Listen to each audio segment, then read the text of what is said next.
For those of you who don't know me, my name's Matt Hayes. A little bit about me: I'm a God-fearing man, amazing wife, 4 wonderful kids. My hobbies are work, spending time on the water and in the mountains, and hanging out with family and close friends.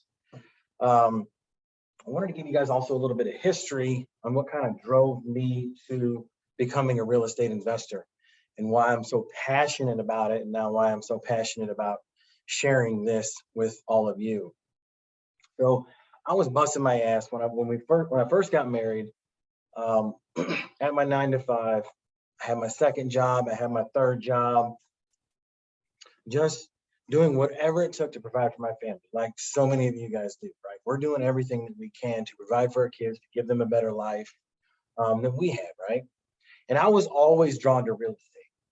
And so there was just something in my gut telling me that this was the way to wealth and to success. And so 20 years ago, man, I was reading every single book that I could possibly get my hands on. Mind you, we didn't have YouTube, we didn't have social media, we didn't have any of that shit that was around. I mean, to send a text message, you had to do it in a coded way, right? We didn't have the technology and the cool shit we got today. I still remember my first iPhone. I think I was like 24 years old. So 19 years ago, Blair and I got started on our real estate investing journey. We started with land and then quickly moved into single family. Today, I own and operate Trinity Home Buyers. We're pushing hard for the 300 transactions this year mark. We're probably going to come up a little bit short just because of the way the market's changing and whatnot. And we have 11 full-time employees here. I have done over 1,000 real estate transactions. I truly have lost count once we hit the 1,000 mark 2 years ago. Right now, we're holding in short-term rental, that's Airbnb, cash flowing real estate, $80,000 a month coming in every single month, month after month. And some months it's a little bit less, some months it's a little bit more. Currently, we have 47 properties under construction or under contract or in that phase. So we own them and we're doing something with them to get them towards some form of exit strategy. Currently, we have 12 of those properties are going to be short-term rentals. And Noah and I were talking about what topic do we need to talk about today. And I'm like, you know what? Let me figure out how to add the most value to this room. And you guys are on here. And so I didn't want to bore you with some sales pitch. So I wanted to talk to you about my most passionate real estate exit strategy. And so here we are. The most superior exit strategy in real estate that I have found is short-term rentals. And when I say short-term rental, what is that, right? Okay, that's an Airbnb, that's a VRBO. Habits are changing. People aren't checking into hotels like they used to. And so now when I'm traveling in there, I got 4 dogs and 4 kids. Okay, we were booted out of hotels a long time ago because we got the 4 kid mark. But well, where do we stay? We got to go to a resort. We got to get a hotel. We got to get the double, 2 rooms, the adjoining room. It was always a pain in the ass. And so for the past 7 years, when we travel somewhere, we're staying in an Airbnb or a VRBO or whatever, right? The process is very simple. So you buy or rent a house, and then you furnish it, and you manage it for guests at a nightly rate. It's like running a mini hotel, so to speak, not as labor intensive. There's a little bit more work up front, but the management and everything can be automated or outsourced, and then you work on to the next. My favorite thing about this is they're highly profitable and they can replace your income very quickly. If you are making anywhere from, I'm going to say $55,000, $65,000 a year, you can replace your income with 2 to 3 short-term rental properties. I know that sounds crazy, but it's true. All right.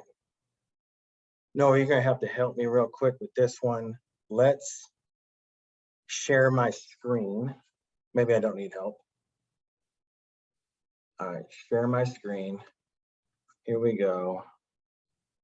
All right, can y'all see this slideshow? Okay.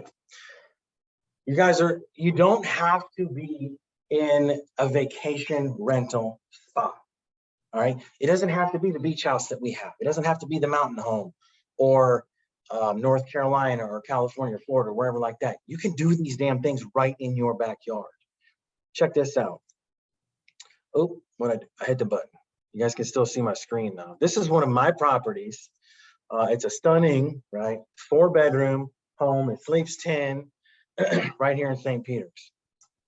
You guys are like, this dude's crazy. I'm gonna show you this thing real quick. That's the house. You guys will never guess what this thing generates every single month for us. But that's all right, I'm gonna show you anyways.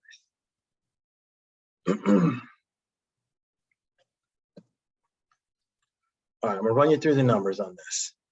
So 149 Howell, it's an actual address. It's right here in St. Peter's for all my local people. We're paying $1,600 a month. So this is an arbitrage month. So this one I'm actually renting. I think BJ, I'm not sure if BJ's on here. Whenever I go full screen, it shrinks everybody and I can only see 4 people. So BJ, if you're on here, man, throw something in the chat because he owns his house and I'm renting it from him. And I'm paying $1,600 a month from BJ. Or yeah, I'm paying BJ for $1,600 a month. We make $5,500 a month in gross revenue on this property. The utilities, the supplies, the laundry, etc., comes in $900 a month. So we make $3,000 net cash flow every single month on this property. BJ is probably making like $400 off me, depending on what kind of loan he has. I put 0 down on this. I did the first month in the security deposit. I spent $22,000 in furniture. It's about 8.5 month ROI. Now I will say I didn't follow my own advice and I got lazy when I purchased the furniture for this property. I was in a time crunch. I value my time more than I do money. And so we rushed putting the furniture in this property. So I didn't scour Facebook Marketplace like I'm going to teach you here in a minute. I didn't shop for the sales. I didn't do all that kind of stuff. I spent a lot of money. I don't normally spend $22,000 when I'm putting a property together.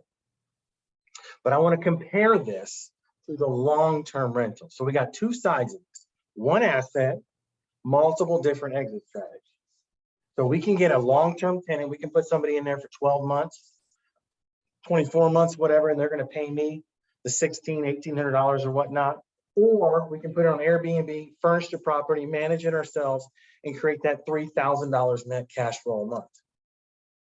So what I have for you is an example of a property that we are doing right now. This isn't live yet, but it's going to go live here very shortly. It's 412 St. Joseph, O'Fallon, Missouri. Some of my native people know exactly where this is because all the saints and all the preachers and all that stuff is up there in Forest Park neighborhood. This house is on a slab. It's a 3-bedroom, 2-bath. I purchased this property for $182,500. Somebody would have told me that I'd pay that 10 years ago. I would have croaked. We were picking up houses for 60, 70 grand in that neighborhood 10 years ago. Should have kept a bunch of them. The renovations on this property is $5,500. So it was pretty much ready to go. So it was there at the goal line. All we had to do was do some paint, some touch up. I put some countertops in there. Don't know why I did that. I love my granite. Purchase cost. So this is all the title fees, right? So you go to closing and you have all the various fees on there, title insurance, flood certificate, all that kind of, hunky-dory stuff. It's what it cost me to buy the property. Continue. Furniture, decor, and stock. So $9,600. So this property, we did our job, right? I was able to furnish the entire house. That's beds, TVs, kitchen stock, decor, rugs, everything that's going on inside that house cost $9,600. All in, I was at just around 200K. So let's call it 200K. My down payment was $28,200. I have $11,800 in stock and purchase costs. So my out of pocket was 40 grand on this property. Payment, interest, taxes, the whole deal. My payment to the bank, paying Uncle Sam his money and making sure I got the appropriate insurance. I'm spending $1,280 a month right now. Now to the good part. So my projected revenue on this property is $4,500. And you're like, Matt, how do you know that? Well, I know that because I've got about a dozen in the area. So I know exactly what this property is going to bring. Here's my expenses. Utilities, So when you have a property that is now in your portfolio that you have for short-term rental, you're responsible for everything as if you would live there. So you have the Wi-Fi, you have the electric, the sewer, the gas, the water, the trash service, the maintenance, all the little things, right? When you rent a property long-term, that's all your tenant's responsibility, right? That's what he pays to live there. Linens, supplies. So this is, sheets and towels. We generally kind of set aside $200. We never really get the $200 mark, but sometimes we do have to replace that stuff. So I always like to budget in $200. Maintenance on the property. So touch up, batteries for the smoke detectors, fridge filters for the HVAC, all that kind of sort of thing. You just want to make sure you got a little bit of money budgeted every month for that. Furniture replacement cost, we just always throw $250 in the bucket. That way we got this furniture bucket over there, because guests do have accidents as anybody else would be. Spill some coffee on a couch or whatever, you got to pay to have it steam cleaned. Plus my payment, right? My taxes, insurance, and the bank payment. So all of that minus my expenses is $2,200 net cash flow every single month. That's $26,000 a year. Remember, I spent $40,000 on the property. So that was a situation where I wanted to acquire the asset and I wanted to hold it. And this is my exit strategy. Not renting it for the $200 to $300 a month. You see the difference here? It's almost 10 times the difference. You're going to make $200 to $300 a month in a long-term rental property. If you figure this strategy out and execute it well, you can make 10 times that. Imagine how many of these you would need to own to replace your income. Again, if you're making 60 grand a year, you're going to need 2 to 3. If you're making 120 grand a year, you're going to need 4 to 5. You don't necessarily need to spend the down payment money. There's plenty of people renting houses. We can get into that and how do you execute that. This is the same property under the long-term scenario. I'd rent it for $1,800. That's probably a little bit rich. I don't know if I quite get that. I've got a couple properties in there. One of them's not as nice. I'm getting about $1,600 a month for that one. Payment, taxes, insurance, all that, I'm responsible for it. Maintenance, $125. Vacancy, $100. My monthly cash flow is $300. So the difference between that and the short-term rental is 750% higher. And guys, we're not even talking about yet the internal rate of return. So for those of you who don't know, the internal rate of return, your IRR, is when you are paying down the principal of your mortgage every single month. And then you have appreciation and inflation. Inflation was just announced, 9.1%, right? Year over year. Well, that's a total fucking lie. I know it's 18 to 20%. They just don't want to tell you that, because then they'd have to fund Medicare. Don't get me into that shit, but inflation is fucking real. And I would rather own a house, a hard asset. I'd rather own something I can touch and hold than have that money burning a hole in the bank. I'm not saying don't have cash to get you through rough times, but you need to be owning assets. But so if you take that money and you put it down on the property, I don't necessarily look at that as an expense. But if you didn't want to do that, you could go rent a house and do the same process and get into a short-term rental anywhere from $12,000 to $14,000. Tell me which way you'd want to go, man. I mean, for me, it's pretty simple. So Noah kind of broke this down here, a little algebra that I'm going to do for you guys on basically how much time versus, and I'll just share this with you. Shit, why not? Hang on. I'll go back here. Thanks for bearing with me, guys.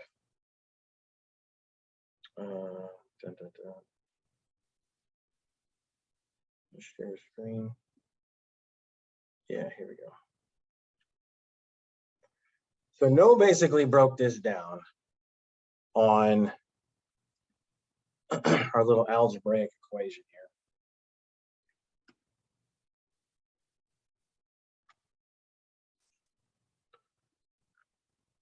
on how much to make an hour, right? So let's say you're 9 to 5 right now. You're working 2,080 hours a week, right? Divide that by your income. But here's the thing. If you take the amount of hours it takes you to run this Airbnb, which is about 50 a year, 50 hours a year, a little bit more during setup, you can get a property set up probably in 3 or 4 days if you hustled at it. This is your rate right here, $500 an hour. If that doesn't scream holy shit, I don't know what does, man. I'm pretty sure you can take the time to, set this up. Like I said, I would imagine if you had 5 to 6 of these, how quickly you would get to 100 to 150K a year. Or this one.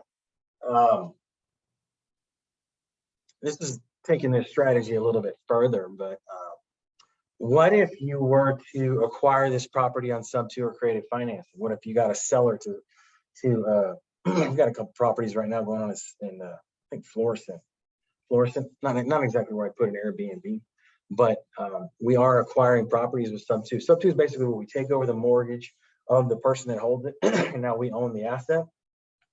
So now we're making the mortgage payments, we're on title, but we didn't have to put any money down. There's a lot of amazing mortgages out there with really, really low rates. So this is a strategy that we're going to be implementing here. So we can get a property that's on sub 2 where I don't have to put down any down payment. I take over their mortgage, 2.5%, 3% interest rate, right?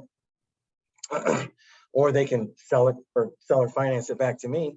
And now we are cash flowing that property. We can do whatever exit strategy we want to, but if it's in an area that we like and that allows it, we're going to do short-term rental. You don't need to go out of state.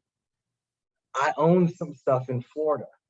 We're up to 4 in Florida. Cash flow is insane. I bought them right. I'm running them right. I'm very, very happy with the outcome down there. But you don't need to do that. You can operate those things right here. I'm your competition. And trust me, there's plenty of beds to go around. So see what else we have in store for you. I'm just going to read these off here for you guys. So we're up to 55 participants. That's awesome, guys. What's up, Courtney? How you guys doing? So setting up your Airbnb. All right. Rule number 1 and rule number 2. You have to make sure the city allows it. Do not get into a power struggle with the city. I've been there. I've done that. It is not worth the fucking headache, period. Number 2, your HOA has to allow it. So if you're in a neighborhood that has an HOA, look at the indentures and make sure you get permission if there's some creative wording in there. Again, you don't want to get caught with your pants down. You have to pack up and move your furniture like I had to do. So here's the thing. I like to shop for furniture on Facebook Marketplace. I know you guys think I'm crazy, but Blair and I were able to furnish 3 Airbnbs in Florida buying Facebook Marketplace furniture. It can be done. We took all the furniture down there in a trailer. I have a 24-foot trailer, so we loaded it all up and spent 10 days down there and got 3 units set up in 10 days. I like to shop for the sales at the furniture outlets. So don't ever go to furniture stores that you'd buy this shit for your house. I want to make sure that you're shopping the outlets, you're shopping the sales. If you're around a holiday, Memorial Day, 4th of July, New Year's, Labor Day, whatever, awesome opportunity. Do not pay retail. Negotiate with the furniture store, for crying out loud. Yes, they're a little bit short in some areas of stuff, and you need to get stuff in stock. Do not order furniture and wait 4 to 6 weeks. Find somewhere it's in stock. We have weekends only here. So weekends only, it's pretty self-explanatory. They're open on Saturday and Sunday. Nebraska Furniture Mart is up in Kansas City. Rooms to Go is in Florida. I like the Rooms to Go outlet. If you go to the Rooms to Go big store, you're going to spend big bucks. Decor. Decor at Hobby Lobby on sale do not pay retail costs, period. All right? Trust me, do not pay retail. Your whole goal when setting up your Airbnb is do not pay retail. Because if you do this at scale and you're doing one every quarter, because I'd love for you guys to get to 4 this time next year, all that stuff will add up. My wife, Blair, God love her, she's always shopping the sales for the dishes and the plates and the blenders and all that sort of cool shit. Our whole office right here, I wish you guys could see that. It's just always lined up with plates and all sorts of crazy stuff. I like to buy my TVs at Walmart. We put a 65-inch in the main room. All the bedrooms get 45s to 50s. Ring video doorbell. I like Ring. I can actually show you guys this real quick. If I go to Ring on my camera, let's share this, and I tap live, I can see my pool in Florida. So everywhere I have water, a hot tub, a pool, anything like that has a camera on it. There's a camera in the garage. There is a camera facing the driveway. You want to make sure you're watching your Airbnbs, okay? A couple of reasons that is, it's gonna, in case someone brings a pet or brings too many people, or there's an insurance claim, someone slipped and fall or an accident happened. So I don't know if Nick is on here, but Nick is my property manager down in Florida. He had a lawsuit against one of his own property owners down there because of a pool-related incident, right? A kid got hurt, hit his head on the pool, blah, blah, blah. Well, they had the video of that happening. It was a $600,000 lawsuit. The entire thing got thrown out. They didn't even get a penny because they had the video. So we like to do that. It's an insurance thing. It's a safety thing. And I like just to check up on my properties. I'm not able to drive to them all the time, but I want to check up on them. Plus that Ring video doorbell, if they hit that, like say you're a guest when he's coming to stay, can also be a good opportunity. Like if they're having trouble getting into the front door or whatever, they can hit that and directly get access to you. Board games, blankets, and books. It's a big one for us. We like to do, spend $100 minimum on board games. You get them from Amazon. I always get the classics. Blair likes to get some kid books and some blankets. Everybody likes to snuggle up with a blanket, right?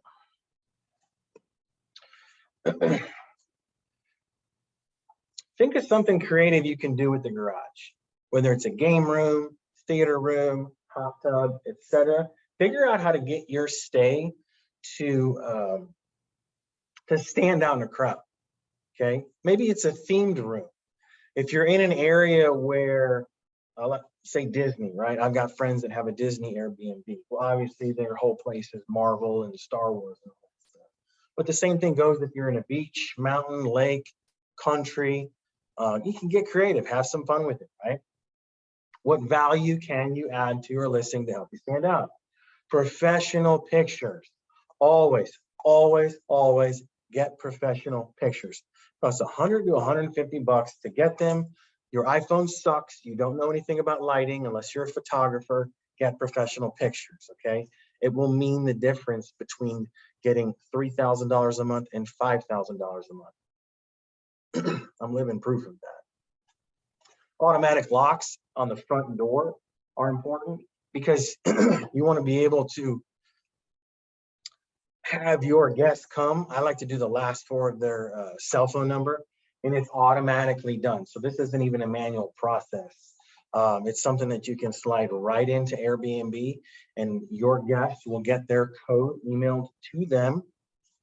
Anybody who's ever stayed at an Airbnb, that's generally what it is. We also like to automate all the messages. So when it comes close to their listing, they're going to get an email and they're going to get a DM and a text message, all automated. You can do all this stuff on these platforms. Oops, get back up. Just a couple of golden nuggets at random. I want to make sure that I didn't just breeze over this, and that we really hit home my number one rule is to make sure the city allows it. I'm going to tell you straight up right now that I got into a bad situation in a pocket of Kansas City, not Kansas City as a whole. We got into the house. I spent a lot of money on furniture because we really kind of designed the space. It was almost like in a historic area, historic home. And I would say the worst of the worst happened. We actually had to pull the listing down and pull our furniture out. They changed the zoning when I was in the middle of setting it up, and I didn't have my permit at the time. And when I went to go apply for it, I had to get the neighbors to sign off on this because it was the rule of this little pocket. Not one neighbor would sign off, no matter how much money I tried to bribe them. They were not interested in doing it. So I had to basically go to the courthouse. We tried 3 times to get the exception, to get the special use permit. Didn't happen. So I had to pull all our shit out, lick my wounds, spend $7,500, brought the furniture back here, and now we're dispersing it in to our other units. So that one was a tough. That one cost me some money. So I want to make sure that this hits home with you guys. It has to be in an area that allows it. And no, if we got some questions, let's just save them at the end, guys. I'm gonna get to everybody's question, even if we have to go till midnight for those of you guys that want to stay on. So, so rule number 2 is the HOA. If your HOA doesn't allow it and you can't get an exemption, don't do it. It's not worth the fight. Around here, you can do these. You can't do short-term rental in Lake St. Louis inside the CA. A lot of pockets in St. Louis do not allow them. You cannot do one in St. Louis County. It has to be within one of the cities that allows it. So a lot of my St. Louis natives are on here. It cannot be in St. Louis County. It has to be in one of the cities that allows it. We've got one going in High Point that's in St. Louis City. They allow it. Maplewood is out. Baldwin's probably one of the hottest areas right now for this. My man Arnell is just freaking killing it. Got a couple of deals, and he's going to have his 2 units up and running here real shortly. St. Charles. St. Charles is in the middle of rezoning their shit. So I've been talking with the alderman and the mayor about this, and it might not be allowed. I know they're not going to do it in any outside of the 5th Street area. So any of the rural areas is just going to be 100% off limits. Historical's got some restrictions that we got to follow, but then right there on Main Street, it's all fair game. O'Fallon, fair game. Westville, fair game. A lot of the St. Louis or St. Charles County, fair game. A lot of really good pockets in St. Louis. Tower Grove. Tower Grove is hot right now. And there's going to be a lot of good deals that are going to be coming that you guys can take advantage of, picking these up. And here's the thing, guys. If you do find one that's out of state, picking a good management company is really important. I got my dudes, Cameron and Gary up in KC. Awesome guys. They do a fantastic freaking job.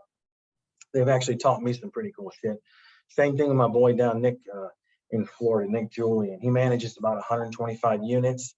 Guy is really, really good at the business and controlling everything and maximizing revenue, and he knows all the bells and whistles and tricks and stuff. So another trick, little golden nugget here. So we've got 30 days in the calendar. I'm just picking that. I know we got 28. I know we got 30 or 31 sometimes, but 30 days in the calendar. Your job is to hit 70% occupancy.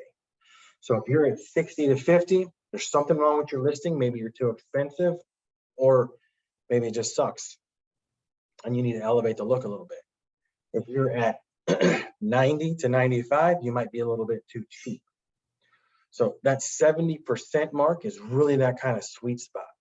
I like to use Price Labs. So Price Labs allows, I'm losing my voice, guys, if you can't tell here, sorry. Price Labs allows, what they do is they allow to move the pricing around based on the demand in the area. They know what's going on in the area through all these fancy algorithms, and they help determine that. So Price Labs is a really good tool that can help you with this. Let's see what else. The whole goal here is to set up your operations so you're not involved in the day-to-day. I can manage my listings that I have with this baby right here. Some sort of option menu on the side. It's weird on my phone. On my computer, I'm fine. Go ahead and mute everybody real quick. Yep. I can manage the entire thing right here with my phone. You got to get a few people on your power team, right? Cleaners are important. Cleaners the #1 thing. If you guys need a cleaner, just send me a DM or text message. I want to be able to help you with that. I love promoting people that I do business with.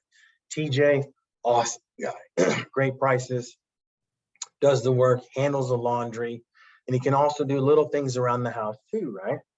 But you also need some standby people. You need sewer pros, right? In case something bad happens. You need an electrician and a handyman and an HVAC guy. Always got to make sure the AC is good. I like to use the Sensi remotes. So Sensi is about $250. You can actually buy a thermostat. I know I said remote there, but it's a thermostat you put on the wall, and you can control it right here. You can set the min and max on there. So when you don't have guests staying there, you can crank it up to 75 or 78 degrees, and you're not cool enough, nobody being there. Same thing goes in the winter. You want to make sure that the thing's running properly, just in case for whatever reason it breaks down because you aren't there, and then your pipes freeze. All these little things are going to add up. All right, here's the big one for me, and this is a non-negotiable too. You have to talk to your neighbors. You need to make nice with them. You need to give them your cell phone number, and you need to make sure they're calling you and not the city if there is a problem. You need to let them know what's going on with your property. I am short-term renting this. I'm going to do an Airbnb, right? But if anything happens here, I want you to call me. They're a little too loud or whatever the case may be, call me. You do not want them calling the city because that's their only resort. If they don't have your cell phone number, they're going to call the city and complain on your ass. So neighbor across the street, neighbor to the left, neighbor to the right, and if you got one behind you, go talk to him too.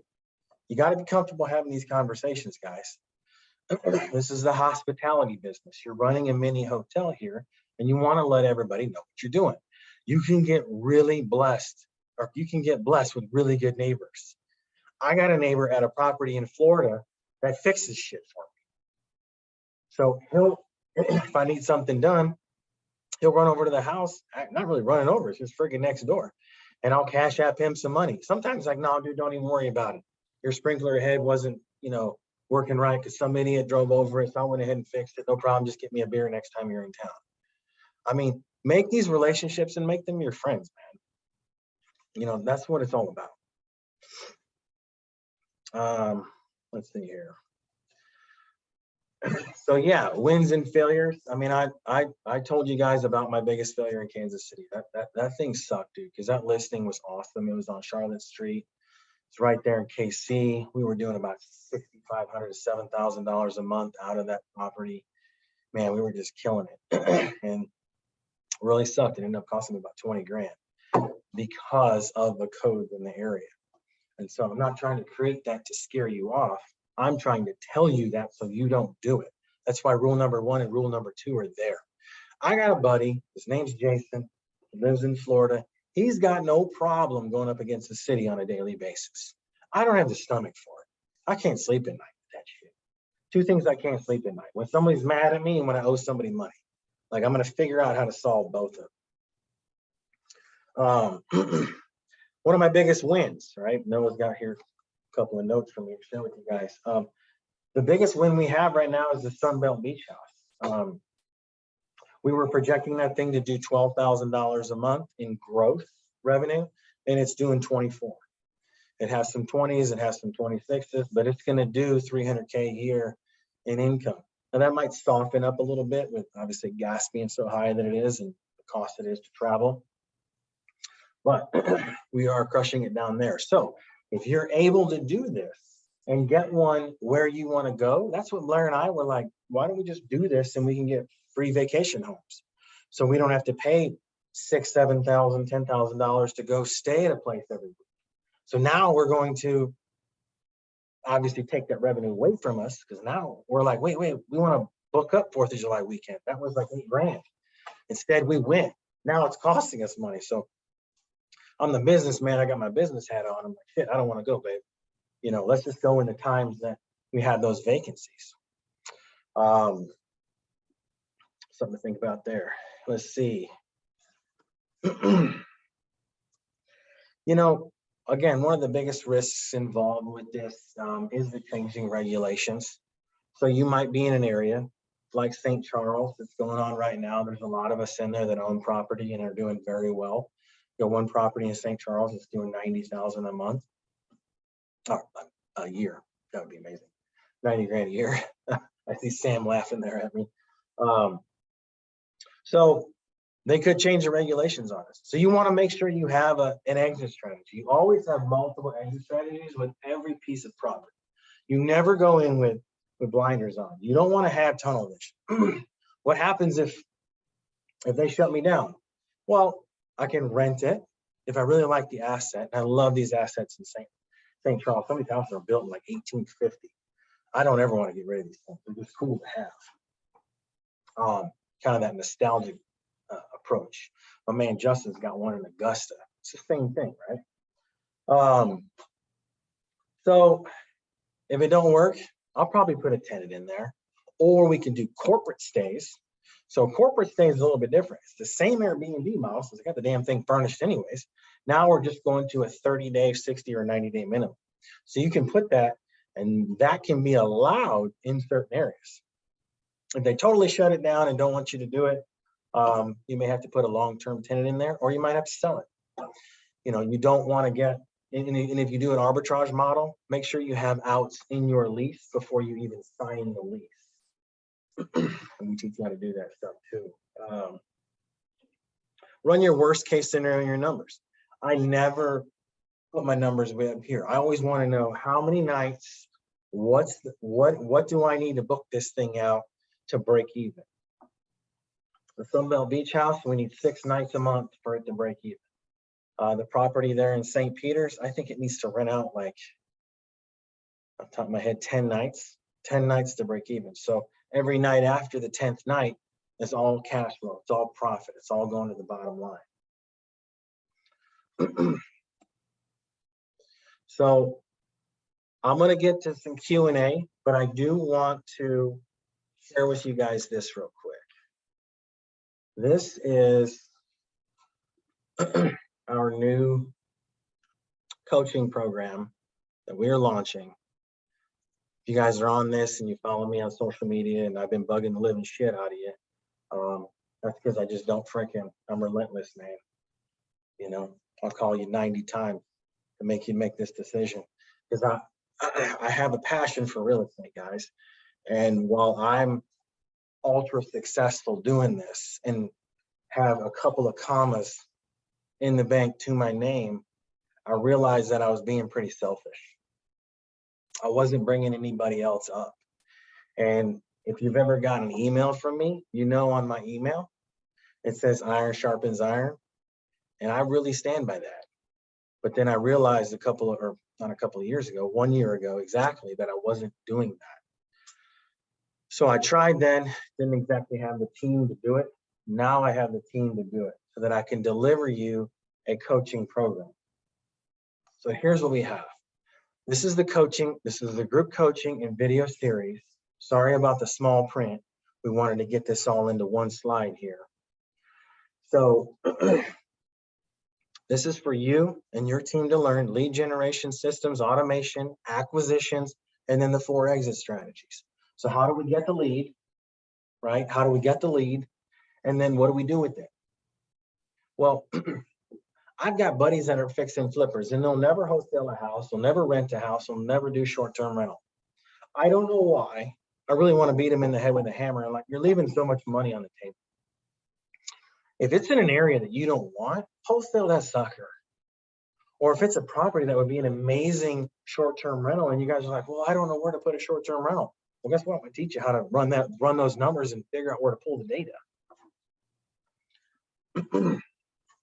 So we have a 12 private group coaching calls every single week where you can ask questions, and it's going to be a similar format to here.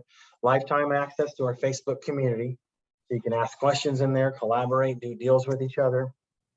You're going to get some private one-on-one time with me, Noah, and Ryan, generally about 30 minutes. But guys, I'm going to give you my damn cell phone number. If you got a deal and you have a question, just freaking call me. Because my whole goal here is to over-deliver this. Hardcore. The normal price is $1,900. The early bird special is $58.80. All right. Tonight's one night only price is $47.50. So if you're going to make this decision, I'm pushing you to make it tonight because it's going to go back up to the $58.80 tomorrow. And right about now, you're going to get a text message from my man Noah. That's going to send you the link that if you're interested in this, click on that and let's go. I'm not joking around with this, guys. This is so freaking cheap.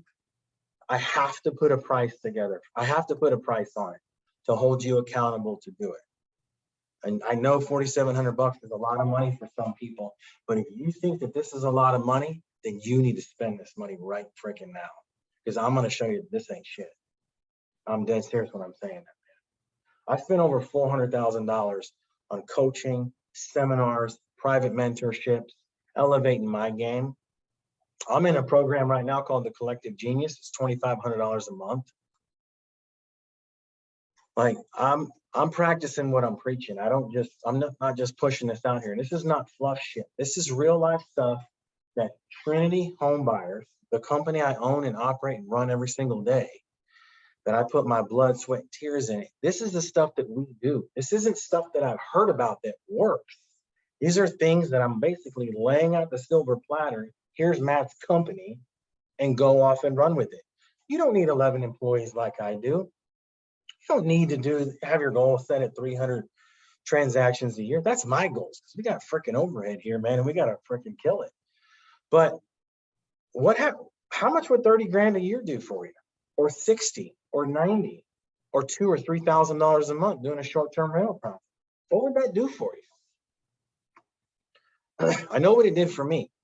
When I realized what real estate could do for me, man, I mean, that's why we were always, I wasn't even making that much money a year, but we were always going on awesome vacations because that was kind of my goal. I would use that money to build my real estate portfolio, and then we could go on some cool vacations because I always wanted to take my family on that stuff. So here it is, guys. You go to matthayesfirstclass.com. You can sign up. It's $47.50. It's one night only. If you don't sign up tonight, no hard feelings. I'm going to still bug the shit out of you for the rest of your life until you make the decision. I see you smiling, Nick. I'm going to take your money, man. You're going to sign up, bro. I'm serious, man. I mean, this is the real deal. I know I keep saying I'm serious, but I am. I'm up here. It's almost 8 o'clock at night. I'm providing value to you guys. And I got to take your money a little bit so that you see the value. I'd be perfectly fine giving this shit away for free. But if I did that, you wouldn't show up. I want you to put a little skin in the game so you can get serious and change your life, change your family's life. I know you can do this. So here it is, matthayesfirstclass.com. Let's go. And now I'm going to open it up for Q&A. So Noah, I'm going to stop sharing. I'm going to go to full screen here. You still with me, Noah? Or did you get blacked out? I got you, dude. What's up? Yeah, man. Let's just go through some questions here. Can you unmute people as they bring their question? I'd love to just, have them ask it. So Michael. So let's do it this way, Matt. Everyone, you should have the ability to raise your hand. If you go to the More button in the Zoom, and then you see the button for raise hand, then we'll just unmute you. You can ask your question, and we'll go from there. Cool.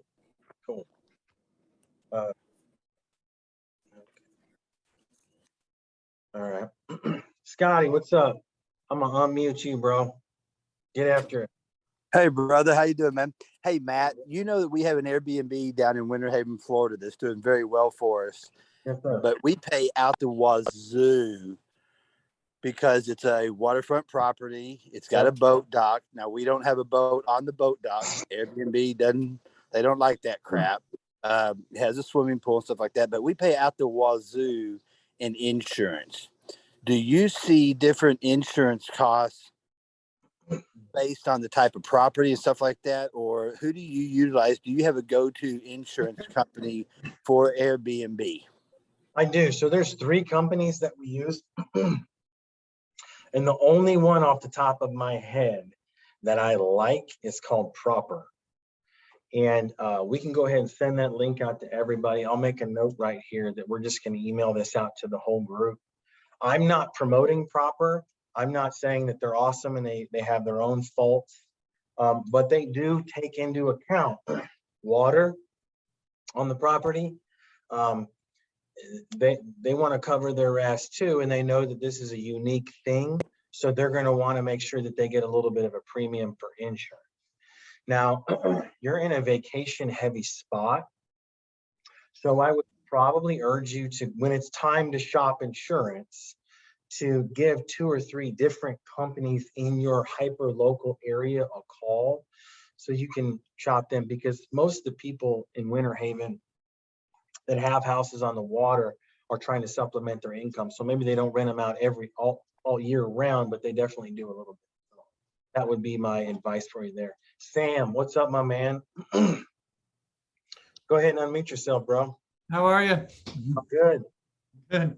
So, you know, like you were talking about St. Louis County here, in St. Louis, where, you know, it's not allowed to do the Airbnbs. Is there any other kind of models you do for, you know, furnished homes, you know, for maybe monthly stays, or I'm not sure what they're, you know, if there's do you have a thing saying it has to be at least 30 days or something like that, or?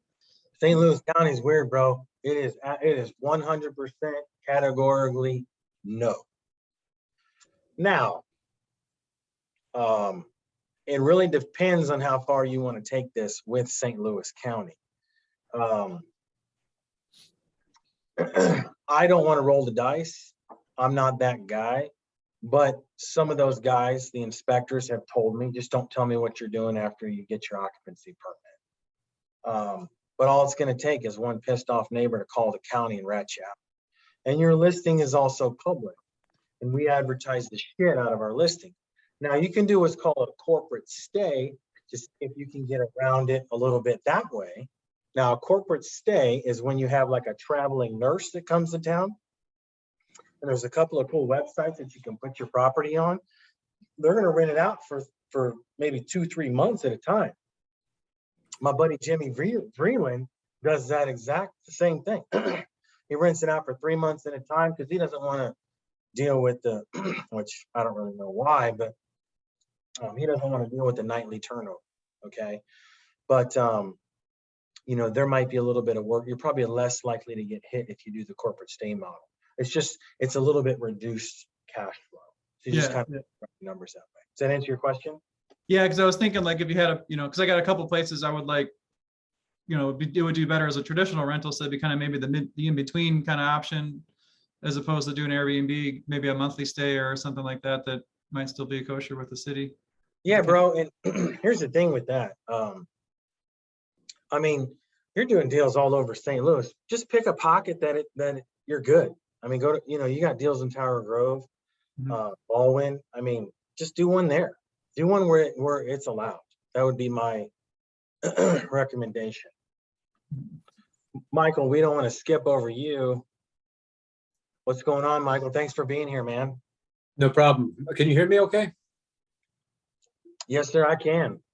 All right, so you and I have exchanged some texts here and there. I'm new to the real estate investing. 20 years ago, I was in mortgage banking.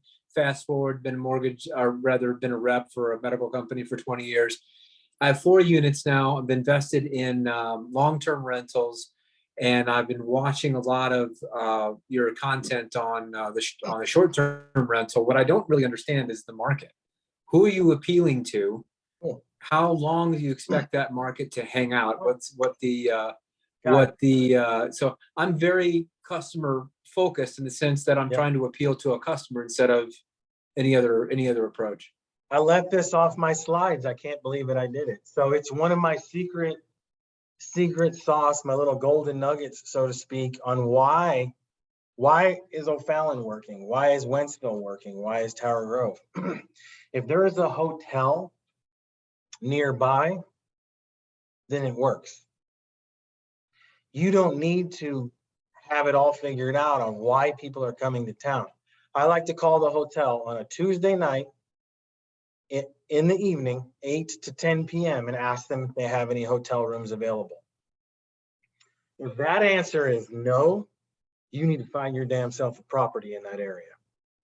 Got to get within a few miles of that hotel, maybe 5 to 6 miles, something of that nature. Because Hilton, Hyatt, Holiday Inn Express, Marriott, all those people, they spent the millions in research on why they wanted to put that $10 to $15 million asset right there. You don't need to figure it out. You just need to know that they did. There's also a website called airdna.co. Now, it's very expensive subscriptions to certain areas, but you can plug in your address right there on there and figure out, it'll tell you what kind of projected revenue you could make. Now, I'm the first in a couple of areas, so I kind of ignored it, and it works for me because I know the hotel model works. If people are in the area and are traveling to that area and staying in West, why does Westville have 6 hotels? I have no freaking idea. But do you know that there's 0 Airbnbs? Got 3 starting this month. Really? So you're not really chasing a particular market. You're just, Absolutely. it's more broad, it's a broader, Yeah. Okay. I will, my company is going to have 50 unit. Well, our goal was 50 units by the end of this year. I'm kind of waiting for deals to soften a little bit and try to pick up some equity. So I'm probably going to bring that down to 40 units, but they're all going to be throughout our St. Charles County, St. Louis County, some pockets in Kansas City. I love. Got a property in Kansas City, does about 7,000 a month right now. Gary and Cameron, I think they're on here. They manage it for me. So it's listed on Airbnb and VRBO. Those are the 2 horses. I have a website. It's called trinitypalms.com. It's for my beach stuff, but nobody books there. I mean, it was almost like a vanity thing that I had that website built. But we are working on some really cool shit long term by capturing all of our guests' email addresses and cell phone numbers and contact information so that we can trickle market to them, because we're building a brand when it comes to this. We're not we're not just buying 1 or 2 houses. Now, you guys can get 1 or 2 houses and do very well with this. What I'm talking about the brand is I want to be able to connect with my guests, with them individually without going through Airbnb, because they take a percentage. So we will have a direct booking website long term. I'm just not focusing on that right now. And then what I'll do is I will market to them probably on a monthly basis, reminding them that our properties are still available. And then they book directly with me and I avoid those fees. But they're very particular about their email addresses. They don't like Airbnb and VRBO, don't like to give that to you as the host. So what we do is we have what's called a Wi-Fi blocker. So someone comes to the house to get the Wi-Fi code, they have to type in their email address on the device or the TV to get the code. Mm-hmm. So we get maybe not just 1 or 2 email addresses, we get everybody's email addresses, even the kids at the houses. Put it into our database and then we market to them. But you don't have to be good at marketing. Airbnb and VRBO is the whole horse for this. And I'm going to urge you to be on both sites. And they talk together. We use Price Labs, does all the pricing, all that sort of stuff. The automation and all that cool shit can be done on either one of those sites, no matter where they book. That way they know if you book on VRBO, it removes those dates on Airbnb. And then even on your private website, we use BizCore to manage it. So when we do get a booking on our private website, it pulls that off those availability for that. Does that answer your question, Michael? I know I got long-winded from that. Yeah, I think so. I mean, it sounds to me like, you're not necessarily marketing to a particular niche. You're just basically marketing to the masses, Yeah. using some of the research that's been done by some of the larger hotels. That's But it. in light of the economic times that are coming, and it's going to get brutal here very shortly, what do you expect that market to go to in the next year or so? Yeah, I don't see hotels shutting down. Okay. I mean, Okay. hotels have been around since Jesus. They're not going anywhere. And again, you only need to rent that thing out. Some of these houses I got only need to be rented for 9 days a month. Mhm. To pay for themselves. Oh, by the way, stay away from Lake of the Ozarks for my local people. If you guys were thinking that, don't even do it. You get 100 days of Lake of the Ozarks, that's it. And then it's ghost town. All right, Greg, my man, Thank you. what's going on, buddy? You go ahead and unmute yourself there, my man. Hey, how are you? I'm good. I'm good. What can I help you out with tonight? All right, so 2 quick questions. On the numbers you put up earlier for Yes. the monthly income, what occupancy rate is that based on? So that is a rolling average of the entire year, but I like to hit 70% occupancy. Okay. And then on the arbitrage, is it somewhere in the lease that you can sublease it as an Airbnb, or do you just Yes. tell them up front that's what I'm doing? 100%. And it is so easy to do that. We got call scripts and we tell you what to say. 9 out of 10 landlords are going to tell you, hell no, you're crazy. But all you're looking for is one. Right. So you go to Zillow, you click rent, and then you go in that area and you click houses that you like that are newly renovated that look good. And you call the landlords. Generally, I like to pick cool landlords that are not companies. Right. One-on-one guys, that way I can have that conversation. And I can go on for days about that because I've made so many of those phone calls to get those properties. The biggest thing is that you're keeping their property in showroom ready condition on a daily basis. That's what a lot of my friends who are doing Airbnb have said, right? Long-term rental, you don't know what's going on in there a lot of the time. No. But everything's getting fixed. There's no leaky sinks because the people are going to call on that right away. If they're Right away. renting it by the night, they're going to be they're going to tell you probably. And we always get, oh, I don't want parties. And I'm like, do you check on your long-term rentals if they have parties? Right. The answer is no. Yeah. We don't allow parties. And then I tell them about the cameras, and we have decibel meters. We actually put decibel meters in the backyard. Really? If they're too loud, it triggers and we get notification and we immediately call them. Hey, keep it down. Because we have noise ordinances on all our properties. 10 p.m. They cannot be playing loud music or TV or outside, getting drunk and being stupid. Right. I haven't used it yet, but just to throw this out there for those areas where you can't do the Airbnb, I've got some iron workers in a place. They've been there 6 months. They keep extending the lease every month because they're not done with their job yet. And I'm getting, $2,500 a month instead of $1,500 a month because it's, corporate, like you were talking about the corporate rentals. But there's one called Furnish Finder for the traveling nurses. Yeah. And that one, Yep. I've That's a good got sign. a friend, she's got a triplex. She's getting $5,000 a month out of it. Because they get a per diem. Yeah. And sometimes 2 or 3 of them get together and spend all their per diem on one nice place to stay at. Just sharing that with the group. Yeah, thanks for sharing, man. Joel, what's up, dude? How are you, my man? Hey, what's going on, Matt? Can you hear me fine? I can hear you great, man. How can I help, buddy? Good. I have a bit of a weird question. So I've been in the IT space my whole professional career, not in the real estate space at all. I spent 12 years in my previous employer, built up a sizable 401k, got a different job, built up a new one that's the same value at this point, right? So ultimately, I'm trying to obtain capital so I can essentially get into the real estate space, right?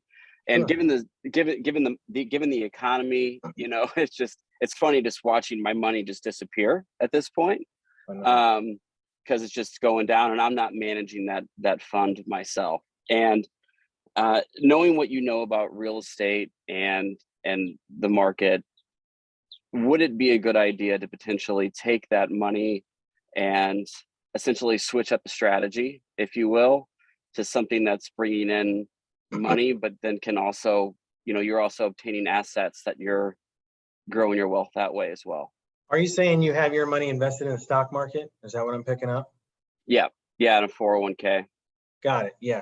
So I have two 401ks, and one's, go ahead. If you change those to a self-directed IRA, it allows you to then put the money where you want it to go. Now, I'm not a CPA, I'm not an attorney. I just do what they tell me to do. Sometimes I don't listen. But you can get a self-directed IRA. Mark Kohler has got a pretty good program. He's in Utah. Selfdirectedira.com, I believe. And yes, I would not have my money in the stock market, all my money, right? I do have some, but I don't know shit about it. Randy Cathcart, amazing friend of mine. He manages that side of my business, and I never even look at it. I just give him a little bit of money every month. But you have to have I'm going to say a well-diversified portfolio. You want a little bit of everything in there. And I would absolutely urge you to look at real estate. And through our coaching program, I'm going to show you how to find deals, spot deals, and get them. And what exit strategy you want to do. You might not be a fix and flip guy. You might not have a clue how to do it. Ryan Comer, a guy that works for me, doesn't have a freaking clue how to swing a hammer, put a nail in the wall, but he knows how to freaking get deals, right? He knows how to wholesale, and he knows how to do all this stuff. And yeah, man, I mean, the key to real estate is buying it and wait. Don't wait to buy it. Right. Inflation's going to keep going up. Home values are going to hit this sag mark right now. So part of the collective genius, we had an all hands on deck call today. So everybody was required to be there, all 250 members. And I got to hear what's going on in California and what's going on East Coast, West Coast, Texas, Oregon, Alaska, Hawaii, on what they're experiencing. And you know, these interest rates do matter. We've got a dummy administration right now that doesn't know how to run a business. Not to get into politics, but they just don't know how to run a business, and we need business people to be able to do this. And real estate isn't necessarily going to take a hit. We're going to back to normalcy. Guys, 30 offers on a property, 100K over asking is not freaking normal. Normal is getting a property, fixing it up, making it beautiful, and then it sits on the market for a month. And you get showings regularly, and then you get your offer, and then you sell it. If you got an undervalued property that you put on the market and try to sell, sure, it's probably going to drive more traffic and you're going to be able to sell it quicker. But these multiple offers, guys, and that's where guys that have been in the game a long time like me, we knew I know what the market was 2 years ago. I know it was 10 years ago, 15 years ago. What we've been experiencing right now, if anybody recently got into real estate investing, they think that they're like Mr. Untouchable. You got a freaking turd, you slap some paint on it, you put a for sale sign in the yard, and it sells for 30 grand over asking. But if it would have sold for 10 grand under asking, you would have lost money. So there are going to be a lot of deals that are going to come out of what's happening right now. Foreclosure default rates are increasing. If I got any mortgage guys out here, they know that. There's websites that you can go to check this on how many foreclose on a daily basis in your area. Florissant's off the chain right now. I think we're 6 a day in Florissant right now that are foreclosing. And it's unfortunate, but shit's happening and somebody's got to figure out what to do with that asset. Deals are even popping up on the MLS again, believe it or not, in certain markets. Not necessarily here in St. Louis, but it's happening in Kansas City, and it's definitely happening in California right now. So yeah, man, I mean, you just need to buy a good asset, wrap a good loan around it, and cash flow that sucker, dude. If you got cash sitting in a 401k, I don't know how much it is, and you don't have to share with me right now, but if it's like, say, 6 figures, 100 grand, that can probably get you 2 to 3 houses. Mhm. That can cash flow you anywhere from $60,000 to $90,000 a year. So it's going to double your money basically Right. every year. Is your 401k going to do that for you? And the answer is no. Correct. A good 401k is going to increase 8 to 10% a year. Mhm. Yeah. Cool. Any Thanks, other man. questions, guys? Again, I'm not trying. Oh, here we go. Kyle, man, what's happening? Here we go. Let me mute you. Joel, thanks for that question. Go ahead and unmute yourself, Kyle. My quick question was, so you're not necessarily burning these Airbnbs? Are you getting a commercial loan on them with your down payment, or? I'm gonna get some hate mail from my man David Dodge from this one, but burrs are dead. Okay, that was when you said that there's foreclosures in Florissant, and I figured that's probably the tip of the iceberg. Yeah, foreclosures are up. It's all these forbearance periods that people have been on for the past 16 to 18 months, and they didn't go back to work. They just wanted to live in that house for free. Or maybe they did stay in work or whatever, but they owe $18,000 to the bank, $26,000 to the bank. And if their income drops, And $400,000 to a PPP loan to a fictitious company. well, there's always that too. Yeah, that's right. Shit gonna end up in jail. But yeah, man, I mean, I'm not an advocate of burst trading. That's just me. I don't do it. I do not max out my debt. And I think that's going to rapidly go away. Okay. Not advise anybody to do that in the current market. I was just, as far as funding Airbnbs, if that's what you were doing to acquire more, or if that was. So guys, I'm in love with private money. We pay our private money lenders anywhere from 8 to 10%. They fund basically the gap on our deals, whether it's the down payment and the purchase price, or the down payment and the furniture. They will fund that, and then we'll make payments to them as they go. My bank's taken down most of it. I have a local bank here that I've worked really well with, and they take down the majority of the loan. Hopefully that answers your question. Yeah, it's just structured as a normal commercial loan, and Sam, what's up, buddy? Go ahead and unmute yourself, my man.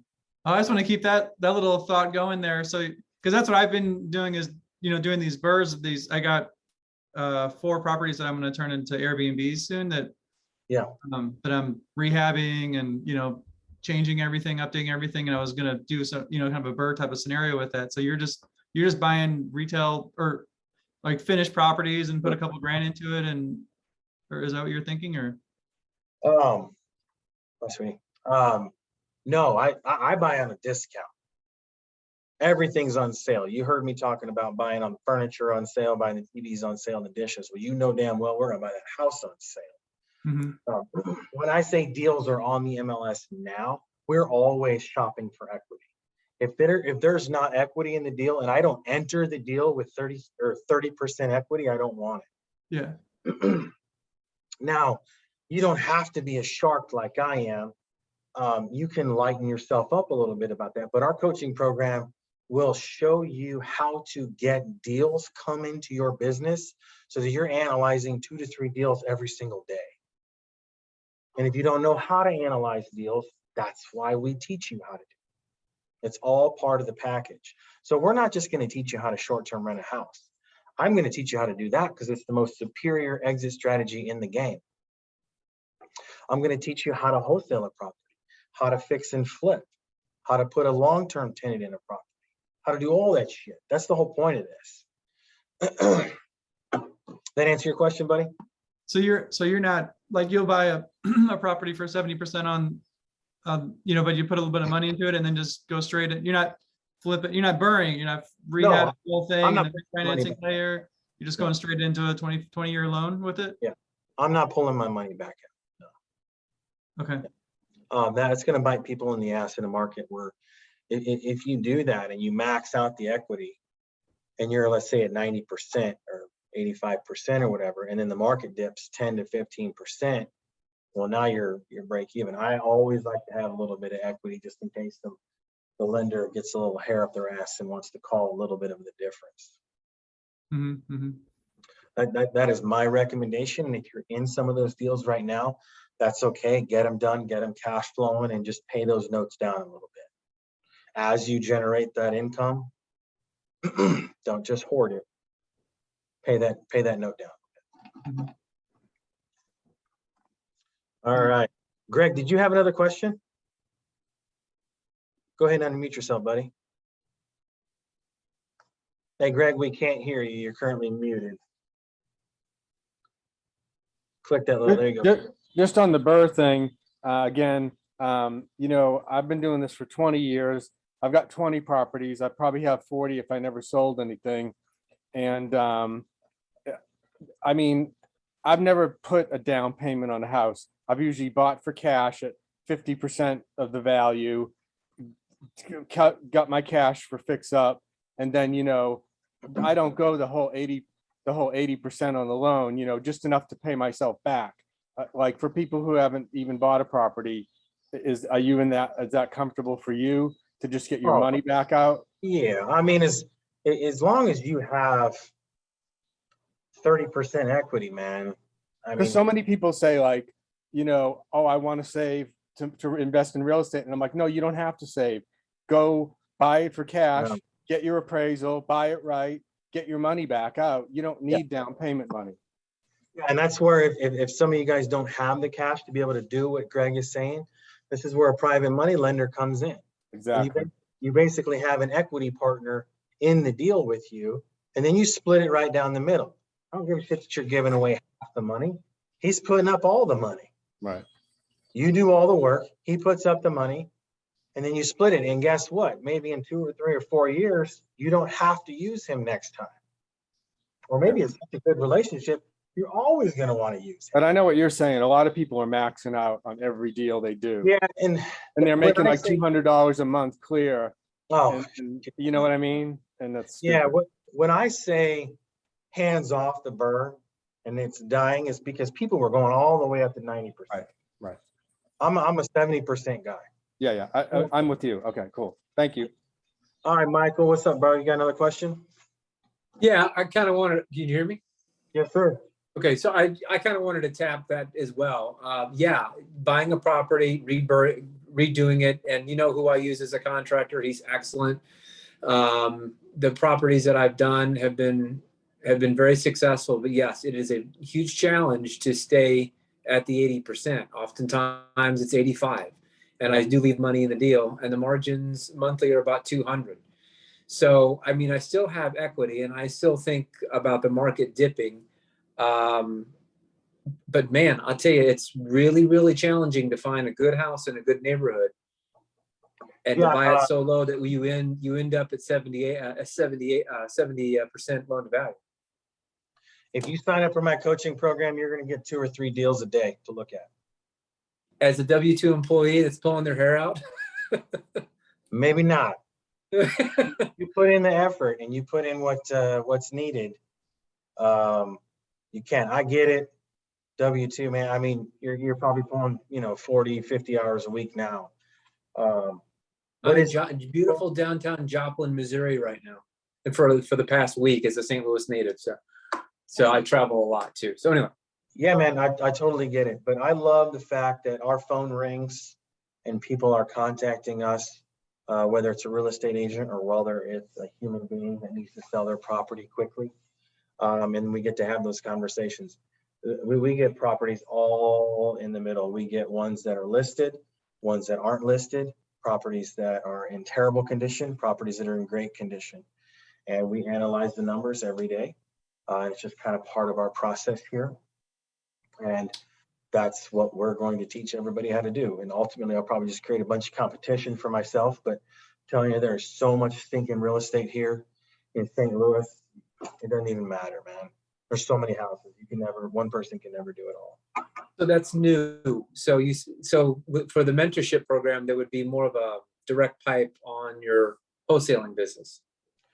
Well, no, I guess for the coaching program, we're going to teach you how to, yeah, you can be on our cash buyers list and we can give you guys first dibs on any deals depending on what areas you guys want to do them in.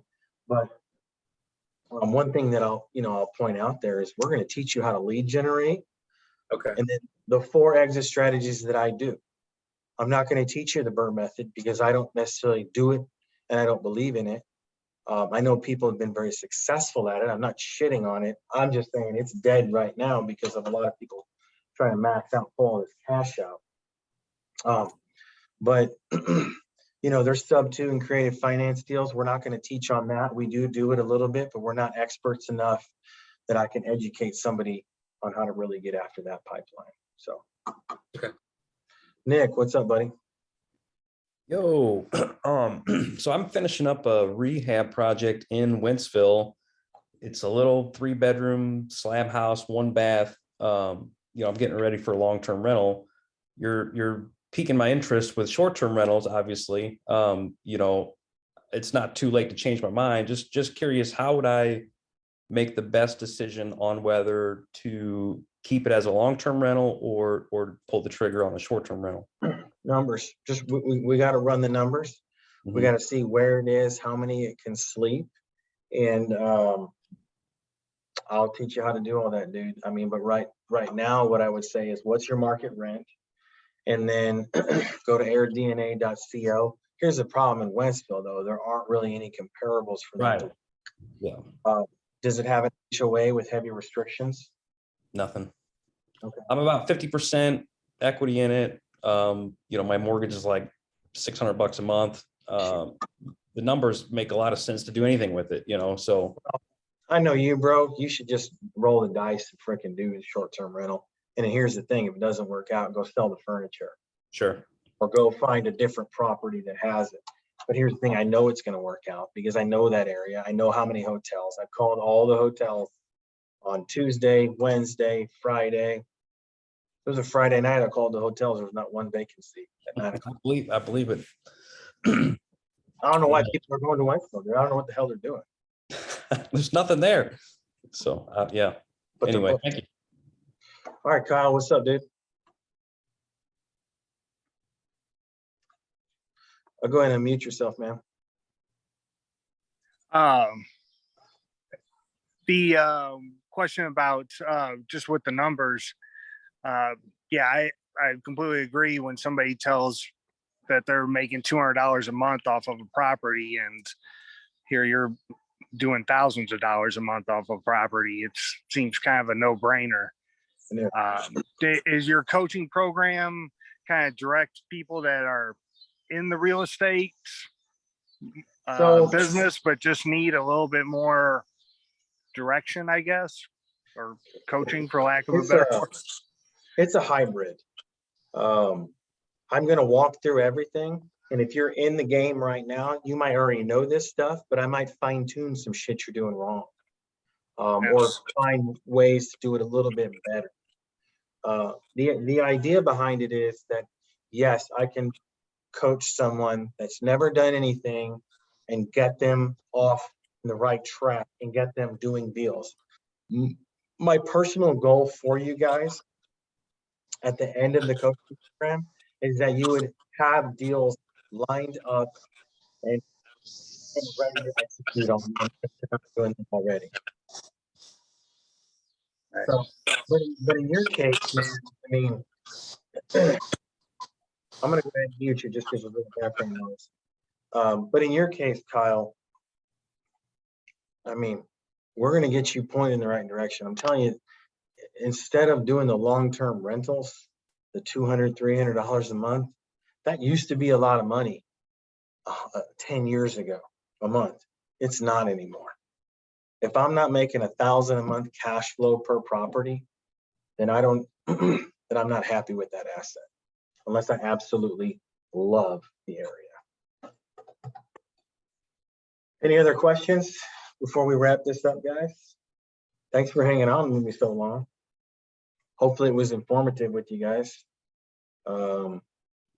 Hey, man, I just want to say thanks. I've got dad duty, so I got to run, but just want to say thanks for hosting this and getting us all together. So appreciate it.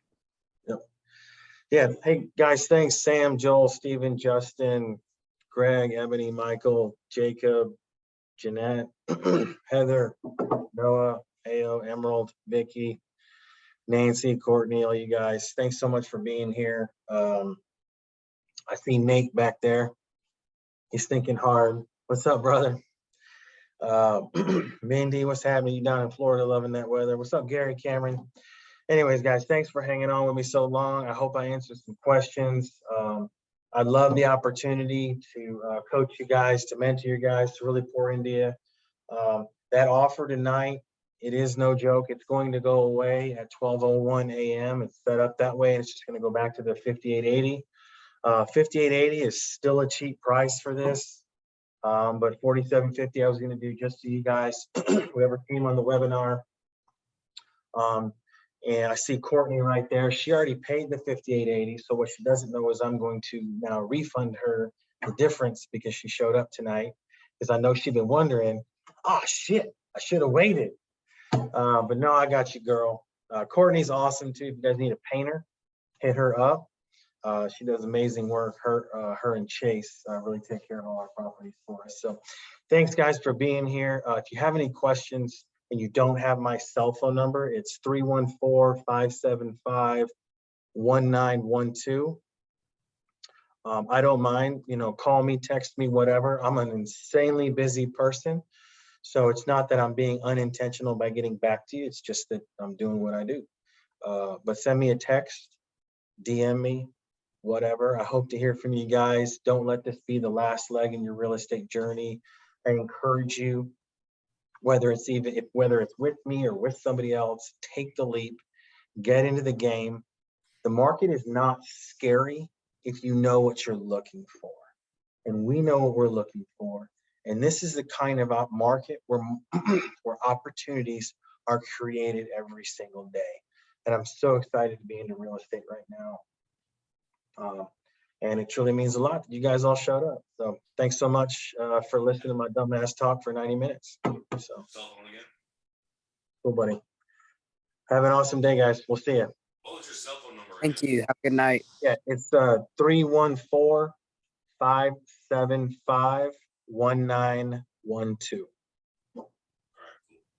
See you guys. Have a good night.